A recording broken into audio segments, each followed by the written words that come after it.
Hi guys, in front of me I have America's best-selling car wash, which has been available in the UK for a while, but I've never really seen anybody over here test it. So I wanted to find out how this one chemical could potentially alleviate all the stress out of car cleaning. So this is Max Power Car Wash and it comes from turtle wax. And the label would suggest this is aimed at the kind of users who aren't too bothered about being serious and all professional. And Turtle Wax know this, that's why they got a wide range of chemicals going from the beginner all the way up to the pro detailer. Now with 4 litres for £11.99, this is more at the bottom end of the scale. So let's expect something quite basic here. It may not be the very best. But however, just because this is a cheap chemical, does it necessarily mean that we're going to get a cheap performance? Well, this is where it could be a little bit different because we have 3 different cleaning levels here. We've got moderate, aggressive and extreme. Now basically what they're saying is depending on the severity of the dirt will determine how much chemical you need to put into your bucket. For example, if you have moderate dirt, what they're saying is you need to put 100 mils, but then it says with 4 litres of water. Now I have buckets here which I normally have around 12 to 14 litres, but let's hypothetically say I've got 12 litres of water. For that, if I had a moderately dirty car, like maybe your everyday run-of-the-mill vehicles, like every couple of weeks, I think you're going to be looking at around 300 mils of chemical, which is quite a lot for a shampoo. But then we've got aggressive, so we're going to have to triple that, which means that you need 600 mils. And if you had very extreme dirt, where this is where it gets interesting, it says it can remove brake dust and tree sap. You're going to have to use 900 mils of chemical in that bucket. So that large container is starting to look slightly smaller.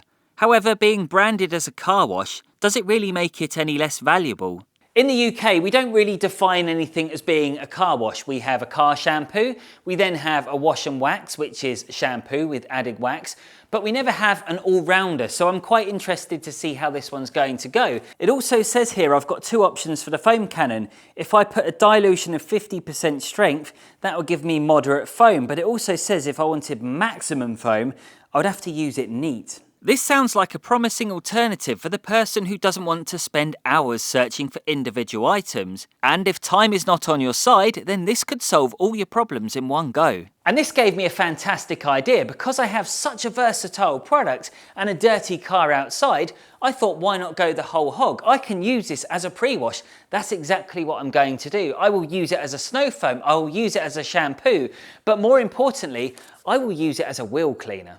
In the name of science, I carefully measured out 300 mils of car wash solution into a 12-litre bucket. And I went for moderate because I wanted to be realistic, as my car was dirty, but only moderately.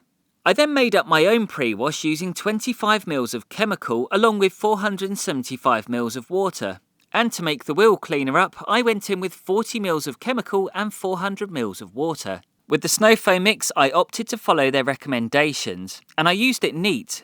But I couldn't help feel like I was wasting the solution. As always, I'm starting off with the wheels, and the first thing you will notice is just how quickly the formula will run off the wheels because it's not a typical gel. So to get the best out of this, ideally you need to spray on a cool dry surface, so no pre-rinsing if you want it to stand a chance. It wasn't just the alloys I used this on because I thought I would spruce up the tyres and potentially tackle the dirt on the arches. And I was pleased to report this did actually remove some of the dirt. However, I wasn't massively convinced this could ever remove brake dust. But then again, that word brake dust can often be defined differently from each individual. For me, I would say the term describes black spots embedded onto the alloy.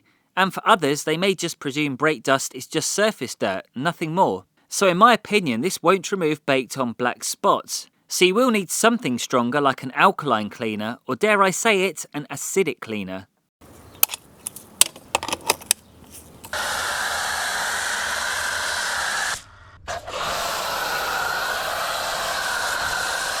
What I did here was roll the car back slightly and just throw on a layer of foam, and while it lasted I did manage to achieve a good finish. But I'd say this really did require some elbow grease. Had I relied on the spray and the spray only, it would have looked pretty average.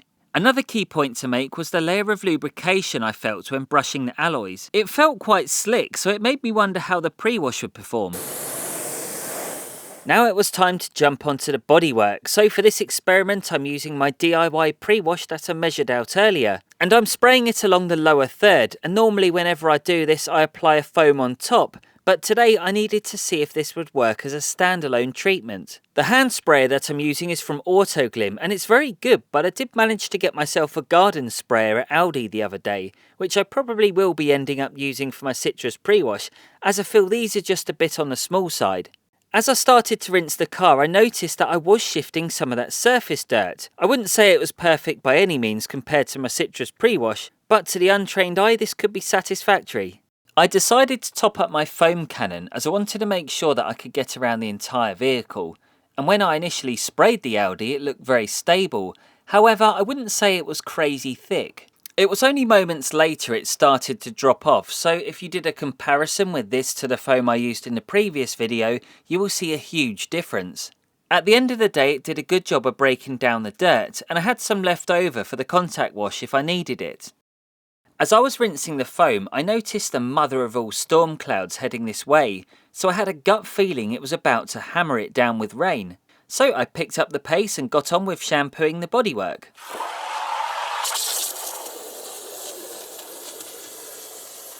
Oh, that smells nice. That is lovely.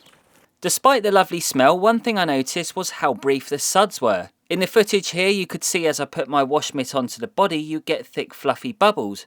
But barely after a few seconds it had completely dispersed. And just like the previous video with the Red Bull Racing products, I had to keep on charging up the bucket with a pressure washer after every few dunks. To fix this issue, I grabbed the foam cannon and covered the solution over the bodywork. It made a significant difference and you could definitely feel it too. If you do decide to use this car wash, then you really won't get the satisfaction unless you have a foam cannon. Despite being particularly cloudy, it was very muggy outside, so you can see here parts of the vehicle were drying and I was facing the occasional streak. Thankfully I washed it off in time, so no real harm was done, but I imagine if you don't have a good system in place, this will become a big problem. There is no denying this is a good chemical, but good is about as far as it's going to go. If you used it as a wheel cleaner on a regular basis, maybe every week for example, I still feel that this is going to come up short in some areas. When you get that baked on brake dust, I just don't think this is going to cut it. As a pre-wash, yeah, it was okay. It did remove some of the road film, but if I was to sum this chemical up as a whole,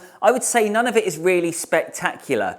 But then again, it doesn't have to be. All it really has to do is wash the car. The sad reality is, despite being in quite a large container, you might be tempted to go for this, but in the end, I use 1700 mils, which is almost half of this. And bearing in mind I paid £11.99, it turns out that I spent around £5.96 for that wash.